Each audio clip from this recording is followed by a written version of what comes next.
गुरु ब्रह्मा गुरु विष्णु गुरुदेवो महेश्वर गुरु साक्षात् परब्रह्म तस्मै श्री गुरुवे नमः। नमस्कार, आप सर्वेनो फरीथी हार्दिक स्वागत है अपनी चैनल धार्मिक वर्ल्ड में। मित्रों, अषाढ़ महीनानी पूर्णिमा ने गुरु पूर्णिमा तरीके उजववामां आवे छे। आ दिवसे गुरुनी पूजानुं खास महत्व छे। आपणा देशमां आ तहेवार खूब ज श्रद्धा अने भावथी उजववामां आवे छे। प्राचीन समयमां ज्यारे विद्यार्थी गुरुना आश्रममां निःशुल्क शिक्षा मेळवता हता, त्यारे आ दिवसे शिष्य श्रद्धा भावथी प्रेरित थईने पोताना गुरुनुं पूजन करीने तेमने शक्ति मुजब दक्षिणा आपीने धन्य धन्य थई जतो हतो। आम तो घणा गुरु थया छे, परंतु व्यास ऋषि जे चारेय वेदोना प्रथम व्याख्याता हता तेमनी आजना दिवसे पूजा थाय छे।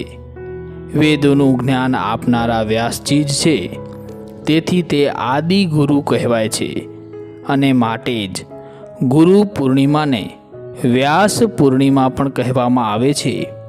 अने तेमनी यादने ताजी राखवा माटे આપણે પોતપોતાના ગુરુઓને વ્યાસજીના અંશ માની તેમની ભક્તિથી પૂજા અર્ચના કરવી જોઈએ। ગુરુ પૂર્ણિમાના દિવસે ફક્ત ગુરુ શિક્ષક જ નહીં, પરંતુ માતા પિતા, મોટા ભાઈ બહેન વગેરેની પણ પૂજા કરવાનું કહેવાયું છે। આ દિવસે વસ્ત્ર, ફળ, ફૂલ અને માળા અર્પણ કરીને गुरुने प्रसन्न करी तेमना आशीर्वाद मेळववा जोईए, कारण के गुरुनो आशीर्वाद ज विद्यार्थी माटे कल्याणकारी अने ज्ञानवर्धक होय छे।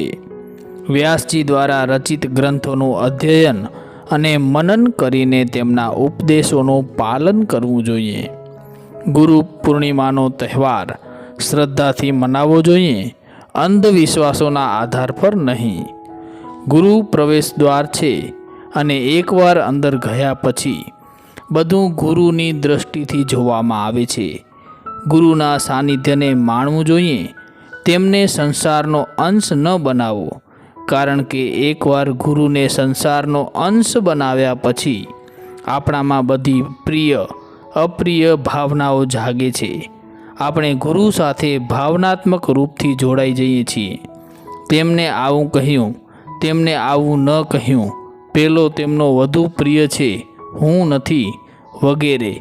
તમે ગુરુ હોવા છતાં ગુરુના સાનિધ્યનો અનુભવ ન કરી શકો તો તે માટે તમે જ જવાબદાર છો, કારણ કે તમારું મન, તમારી ધારણાઓ અને તમારા અહંકારના કારણે જ તમારી મહત્વપૂર્ણ વાતો ગુરુને કહી શકતા નથી। તમે ફક્ત કેમ છો, બધું કેવું ચાલી રહ્યું છે, આવી નિયમિત વાતો જ ગુરુ સાથે કરતા હો અને તેમની નિકટતાનો અનુભવ ન કરી શકો તો તમને ગુરુની જરૂર જ શું છે। એવા કેટલાય શિષ્યોના ઉદાહરણ છે કે જે પોતાના ગુરુની સેવામાં બધું સમર્પિત કરી દેતા હતા। મર્યાદા પુરુષોત્તમ શ્રીરામ પોતાના શિક્ષા ગુરુ વિશ્વામિત્રની પાસે બહુ સંયમ, વિનય અને વિવેકથી રહેતા હતા। આરુણીને ગુરુની કૃપાથી બધા વેદ, શાસ્ત્ર, પુરાણ વગેરે વાંચ્યા વગર જ આવડી ગયા હતા। જે વિદ્યા ગુરુની સેવા અને કૃપાથી આવડે છે તે જ વિદ્યા સફળ થાય છે। એકલવ્યએ દ્રોણાચાર્યને ગુરુ માની લીધા હતા। જ્યારે દ્રોણાચાર્યએ તેમને शिक्षा આપવાની ના પાડી, ત્યારે તેણે તેમની માટીની મૂર્તિ બનાવીને સાચી શ્રદ્ધાથી शिक्षा ગ્રહણ કરી तो तेओ धनुर्विद्या में निपुण थई गया। संत कबीरजीए रामानंदजीने गुरु मानी लीधा हता, पण तेओ जाणता हता के रामानंदजी तेमने शिष्य नहीं बनावे। माटे कबीरजी एक दिवस वहेली सवारे पंचगंगाना घाटनी सीढ़ीओ पर ज ऊँघी गया। रोजनी जेम रामानंद स्वामी ज्यारे स्नान करवा आव्या तो तेमनो पग पगथिया पर ऊँघी रहेला कबीरजीनी छाती पर पड्यो અને તેઓ રામ રામ બોલી ઉઠ્યા। કબીરજીએ તેને જ ગુરુ મંત્ર માની લીધો અને ભવસાગર તરી ગયા। આવા તો ઘણા ગુરુ ભક્તો હતા જેમણે પોતાની ગુરુની સેવામાં જ સાચું સુખ જાણ્યું અને તેઓ ગુરુના આશીર્વાદથી અમર થઈ ગયા. મિત્રો, ગુરુ દક્ષિણા વિશે વાત કરીએ તો સામાન્ય રીતે ગુરુ દક્ષિણાનો મતલબ ઇનામના રૂપમાં લેવામાં આવે છે, પરંતુ તેનો અર્થ આનાથી વધુ વ્યાપક છે. સાચી ગુરુ દક્ષિણા એ જ છે કે તમે તમારા ગુરુ દ્વારા મેળવેલી વિદ્યા અને જ્ઞાનનો પ્રચાર કરો અને તેનો સાચો ઉપયોગ કરી લોકોનું ભલું કરો, લોકોનું કલ્યાણ કરો. ગુરુ દક્ષિણા એ ગુરુ પ્રત્યે સન્માન અને સમર્પણ ભાવ બતાવે છે. ગુરુ એ શિષ્ય પાસેથી ગુરુ દક્ષિણા લે છે જે શિષ્ય સંપૂર્ણતામાં આવી જાય છે, અર્થાત જ્યારે શિષ્ય ખુદ ગુરુ બનવાને લાયક બની જાય છે.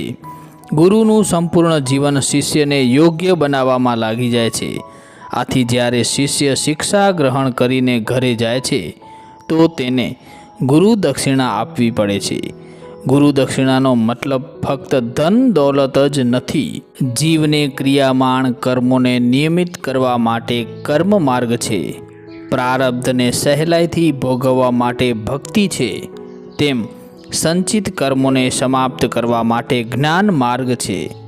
આ ત્રણ માર્ગો દ્વારા જીવ પોતાના વર્તમાન જન્મની જીવનયાત્રા પૂરી કરીને અંતે મોક્ષ પ્રાપ્ત કરી શકે છે. જીવ તો બ્રહ્મનો અંશ છે, તે મુક્ત છે, પરંતુ માયાના વશમાં આવી જઈને બદ્ધ થાય છે. જીવને પોતાના સ્વરૂપનું યથાર્થ ભાન ફક્ત જ્ઞાન વડે થાય છે. એ તો કોઈ સમર્થ ગુરુ મળે તો જ તે જ્ઞાન પ્રાપ્ત થાય. સાધકને જ્ઞાન ચક્ષુ પ્રદાન કરી અજ્ઞાનરૂપી અંધકાર દૂર કરી ગુરુ તેને અખંડ મંડલાકાર સર્વવ્યાપ્ત બ્રહ્મનો સાક્ષાત્કાર કરાવે છે. ગુરુ અને સદ્ગુરુમાં અંતર છે. શબ્દથી જ્ઞાનનો ઉપયોગ કરે તે ગુરુ છે. આચરણથી તથા ક્રિયાથી જ્ઞાનનો ઉપદેશ જ કરે છે તે સદ્ગુરુ છે. શબ્દથી જ્ઞાનનો ઉપયોગ કરનાર ઘણા છે, પોતાના આચરણથી ઉપદેશ કરનારા વિરલ છે. તેના જ ઉપદેશની અસર થાય છે. સદ્ગુરુ તેમના શિષ્યને આંખ આપે છે અને તેમને ઉચિત બોધ આપી માયામાં ફસાયેલા જીવને કલ્યાણ માર્ગે વાળે છે. સદ્ગુરુ મળ્યા પછી મનુષ્યનો નવો જન્મ થાય છે. મનુષ્ય ધન, સંપત્તિ, ભોગવિલાસ અને માન પ્રતિષ્ઠા ઇત્યાદિ સંસારના તુચ્છ વિષયો કાજે રડે છે, પણ એ જીવ પરમાત્મા કાજે રડતો નથી. જે ઈશ્વર માટે રડતો નથી તેના રડવાનો કદી અંત આવતો નથી. ગુરુની બલિહારી જ જીવને ગોવિંદ બતાવી દે છે. ગુરુ થાય તેને જ શિષ્યની જવાબદારી આવે છે. સદ્ગુરુ તો શિષ્યને આપવાની ઈચ્છા રાખે છે. શિષ્ય મને કંઈ આપે, મારું કંઈ કામ કરે એવી ઈચ્છા સદ્ગુરુને નથી થતી. જીવન મરણના ત્રાસમાંથી છોડાવે તે જ સદ્ગુરુ છે. ગુરુના ઉપકારથી શિષ્ય કેમે ઋણમાંથી મુક્ત થઈ શકતો નથી. એક અક્ષરનો પણ જો ગુરુએ બોધ આપ્યો હોય તો પૃથ્વી પર એવું કોઈ દ્રવ્ય નથી જે આપીને ગુરુના ઋણમાંથી મુક્ત થઈ શકાય. જપ, તપ, તીર્થ, યજ્ઞ, દાન, દેવદર્શન તથા કથા શ્રવણ વગેરે વડે મનુષ્યનું સ્થૂળ મન શુદ્ધ થાય છે, પણ સૂક્ષ્મ મન સદ્ગુરુની કૃપા દ્વારા જ શુદ્ધ થાય છે. ગુરુ અને શિષ્ય એક આસનમાં બેસે તો વિદ્યા ફળે નહીં. ગુરુનું આસન ઊંચું અને શિષ્યનું આસન નીચે હોય છે. બ્રહ્મને પામવા શ્રી વ્યાસજીએ ગુરુ આશ્રય જવાનો બોધ કર્યો છે. ગુરુ સ્વયં પરમાત્મા નથી, પરંતુ તે પરમાત્મા સુધી પહોંચવાનું ઉત્તમ સાધન છે. તે અજ્ઞાનના પડણ હટાવી જ્ઞાનની દ્રષ્ટિ દે છે. એટલે કહ્યું છે કે બલિહારી ગુરુ આપકી, ગોવિંદ દિયો બતાય. પૂર્ણત્વનું પ્રગટ સ્વરૂપ તે ગુરુ, સમગ્રતાનું સાકાર સ્વરૂપ તે ગુરુ. નમો ગુરુભ્યો ગુરુ પાદુકાભ્યો નમઃ. મિત્રો, અમને આશા છે કે આ માહિતી આપને જરૂર પસંદ આવી હશે. માટે વિડીયોને લાઈક, શેર જરૂરથી કરજો અને કોમેન્ટમાં જય ગુરુદેવ જરૂરથી લખજો.